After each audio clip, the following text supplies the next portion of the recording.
এখন ঘড়িতে বাজে ৮টা। বাইরে প্রচণ্ড মুষলধারা বৃষ্টি। কালকে সন্ধ্যার থেকে বৃষ্টির মধ্যে ভিজে ভিজে চান করে কিন্তু ফুলটা তুলে নিলাম। তারপর কিন্তু পুজোটাও দিয়ে নিলাম, আর বাকি কাজকর্মগুলো কিন্তু সবই এখনও পড়ে আছে। তারপর কিন্তু রান্নাঘরে চলে আসলাম, আর রান্নাঘরের অবস্থাও খুব খারাপ। নিচে একদম মেঝেতে জল পড়ে ভেসে গেছে। Hello everyone, good morning. তোমরা সকলেই কেমন আছো? আশা করি তোমরা সকলেই ভালো আছো, সুস্থ আছো। আমিও কিন্তু অনেক ভালো আছি। কোচবিহারের এই ছোট্ট একটা গ্রাম থেকে আমি শম্পা তোমাদেরকে স্বাগত জানিয়ে আজকে আরও একটা সুন্দর ভিডিও শুরু করতে চলেছি। আশা করি তোমাদের অনেক ভালো লাগবে, আর সম্পূর্ণ ভিডিও দেখার অনুরোধ রইল। বাইরের তো কোনো কাজই করতে পারিনি, শুধু ঘরের কাজগুলোই এখন টুকটাক করে নিচ্ছি। অনেকটা বেলা হয়ে গেছে, আজকে না আমার সব কাজ করতে লেট হয়ে যাবে। এ হলো আমার মেয়ের বার্থডে। আমরা ভেবেছিলাম যে শুক্রবার হয়তো একাদশী পড়েছে, তার জন্য কিন্তু ওর বার্থডে করার কোনো কথা ছিল না।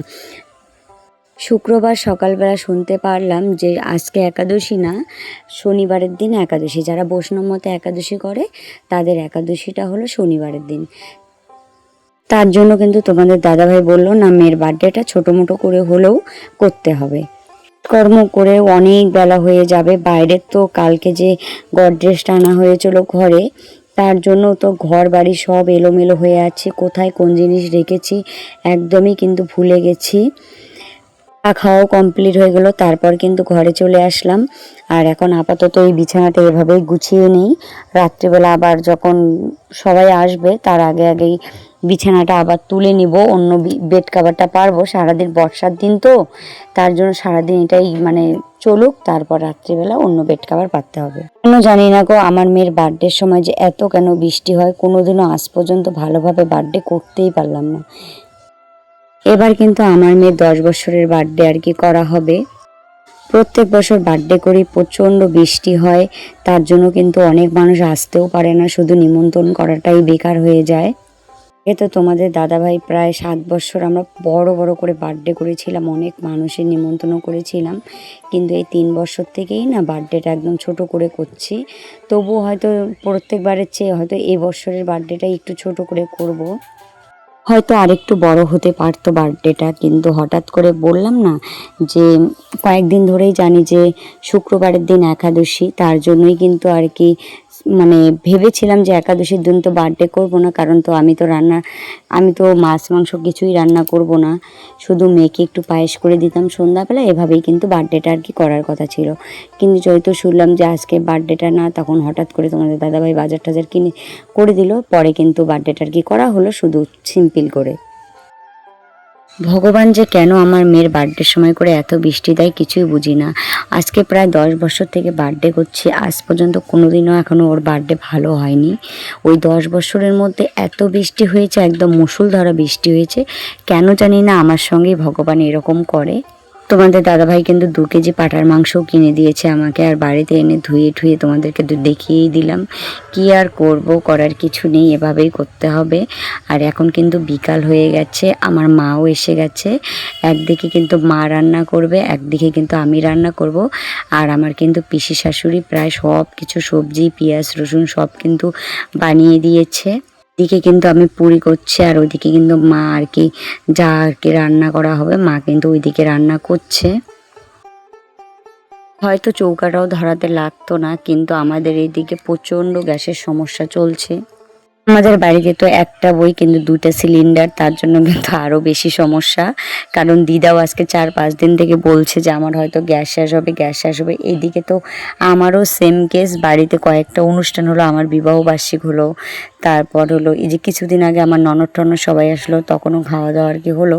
একটু ওর গ্যাসের চাপটা একটু বেশি পড়ে গেছে, তার জন্য কিন্তু ভয় করছে। যে আমি তো ভাবছি আজকে কোনো রান্নাই হবে না, এটাই কিন্তু ভাবনা আর কি। এখনও 45 দিন হতে আরও 10 দিন বাকি আছে। কি যে করব শেষ হলে ভাবাই যাচ্ছে না।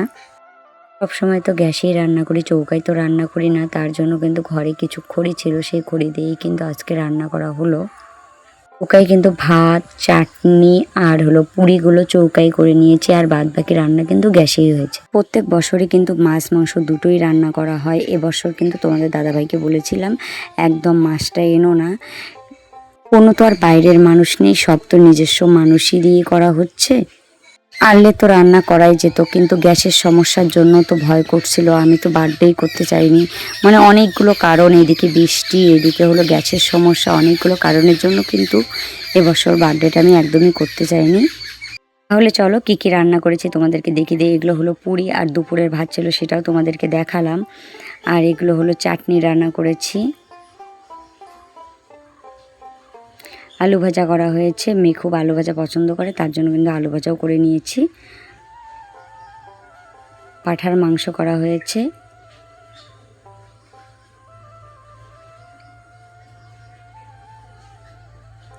আর কিন্তু ডাল করা হয়েছে। আজকে কিন্তু এগুলোই রান্না করা হয়েছে, আর কিন্তু কিছু রান্না করিনি।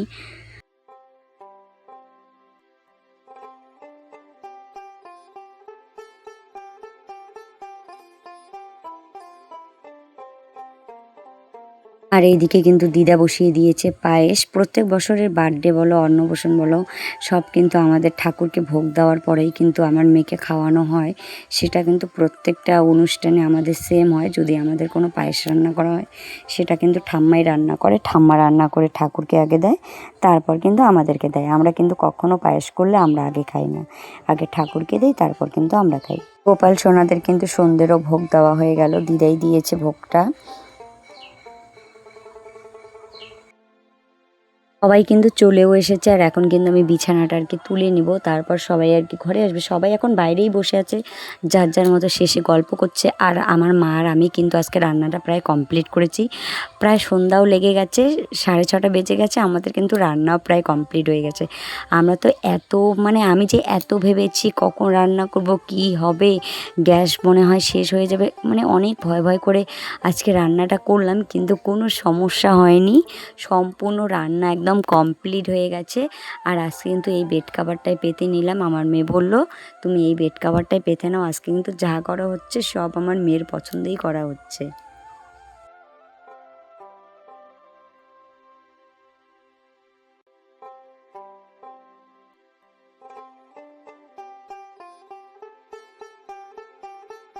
এখন কিন্তু ঝাড় বার্থডে সেই বেলুন দিয়ে সাজাচ্ছে। সাজাক, আমাদের না অন্য জায়গায় একদমই বেলুন লাগা যায় না। তোমাদের দাদাভাই একদম ওয়ালের মধ্যে বেলুন লাগাতে দেয় না। বেলুনগুলো লাগালে না পরে না চলটা উঠে উঠে না একদম, মানে রঙগুলো উঠে যায়। তার জন্য তোমাদের দাদাভাই বলে তোমরা যা বেলুন লাগাবা সেটা কিন্তু একদম টাইসের উপরে লাগাও, তাহলে কিন্তু একদম সমস্যা নয়। এটা কিন্তু আমার শাশুড়ি, আর ওইটা কিন্তু আমার যা। আর আমাদের বাড়িতে কিন্তু এই 3টা বাচ্চাই আর কি সবসময় এরা আনন্দ ফুর্তি, ওরা সব ভাই বোনরা কিন্তু একসঙ্গেই আর কি করে। এখানে কিন্তু সবাই আছে, আমার মা, ওই যে আর একটা বড় যা শুয়ে আছে, আমার বাবা। তারপর কিন্তু বার্থডে আর কি অনুষ্ঠান শুরু হলো। প্রথমে কিন্তু শঙ্খ বাজিয়ে নিলাম, তারপর কিন্তু মেয়েকে আর কি আশীর্বাদ করে নিলাম। তোমরা সবাই আশীর্বাদ করো, আমার মেয়ে জানি অনেক বড় হয়, মানুষ হতে পারে, এটাই তোমাদের কাছে চাওয়া, আর কিছু না। আমার অনেক কষ্টের পর কিন্তু আমার এই মেয়ে হয়েছে। আমাদের বলতে পারো খুব আদরের আমার এই মেয়ে। ভগবানের কাছে সবসময় কামনা করি আমি যতদিন বেঁচে আছি আমার মেয়েকে জানি সারা জীবন হাসি খুশিভাবেই দেখতে পারি। হয়তো সব বাবা মাই এটাই চায়, কিন্তু আমি তার থেকে আরও বেশি চাইলাম, কারণ আমার জীবনে অনেক বড় একটা দুঃখ আছে। সেই দুঃখটা তোমাদেরকে অন্য ভিডিওর মধ্যে শেয়ার করব। কিন্তু আমার মেয়ে কিন্তু আমার কাছে অনেক লাকি বলতে গেলে, অনেক। আমার মেয়ের যে ছোটোবেলার থেকে এত ঝড়ঝাপটা পেরিয়ে আমি মানুষ করেছি না, শুধু আমি জানি আর ভগবান জানে। এখনও হয়তো আমার মেয়ে রাত্রিবেলা ঘুমালে, কোনো কিছু হলে, এখনও আমি আর তোমাদের দাদাভাই সারা রাত জেগে বসে থাকি। সেটা কেন জেগে থাকি সেটা তোমাদেরকে অন্য ভিডিওর মধ্যেই আমি বলবো। আমাদের কিন্তু এই ফ্যামিলির মধ্যে শুধু আমার মেয়েই কিন্তু মেয়ে বাচ্চা, তাছাড়া কিন্তু সবারই ঘরে ঘরে ছেলে বাচ্চা। শুধু বলতে গেলে এখনও অবধি কিন্তু একটাই বোন, সব দাদাদের মানে ভাইদের শুধু একটাই, কারো দিদি কারো বোন, খুব কিন্তু আদরের, মানে কি আর বলবো। এরাই কিন্তু 3 ভাই বোন ভীষণ আনন্দ করেছে সকাল থেকে, কখন কেক কাটবি, কখন কি করবি, এরাই কিন্তু এক্সাইটেড আমাদের থেকে। এরাই যে একটা ছোট ছোট মুহূর্তের মধ্যে আনন্দ করে না, এটাই সব থেকে বড় কথা। তো আমার শাশুড়ি মা আর এখন কিন্তু মেয়েকে আশীর্বাদ করে নিচ্ছে। হয়তো ওর বাবা আসলে আর একটু মেয়ে আনন্দ করতো, তার জন্য কিন্তু মেয়ের একটু মন খারাপ, ওর বাবারও মন খারাপ হচ্ছে, করার কিছু নেই, দোকানে ভিড় পড়েছে তার জন্য ফোন করেছিলাম, বললো যে তোমরা কেকটা কেটে ফেলো আর যে আছে তাদেরকে খেতে দাও, আমার একটু আসতে লেট হবে, তার জন্য কিন্তু আগে কেকটা কেটে নিলাম। প্রত্যেক বছর কিন্তু তোমাদের দাদাভাই মেয়েকে কিন্তু একটু করে সোনার জিনিস বানিয়ে দেয়, তো এবার কিন্তু আর মেয়ে কিন্তু সোনার জিনিস চায়নি, মেয়ে বলেছে এবার একটা গডরেজ কিনে দাও 3 পাল্লা, তাতেই হয়ে যাবে। তার জন্য কিন্তু তোমাদের দাদাভাই কিন্তু মেয়ের আবদার মিটাতে কিন্তু গডরেজও কিনে দিয়েছে মেয়েকে। আর এটা কিন্তু আমার মা কিন্তু এখন আশীর্বাদ করছে আর ওকে ইয়ার্কি করছে যে তাড়াতাড়ি বড় হ, বিয়ে কর, ভালো মানুষ হ। তাহলে চলো বন্ধুরা, ভিডিওটা কিন্তু আর বড় করব না, ভিডিওটা কীরকম হয়েছে অবশ্যই কমেন্টের মাধ্যমে তোমরা কিন্তু জানিও।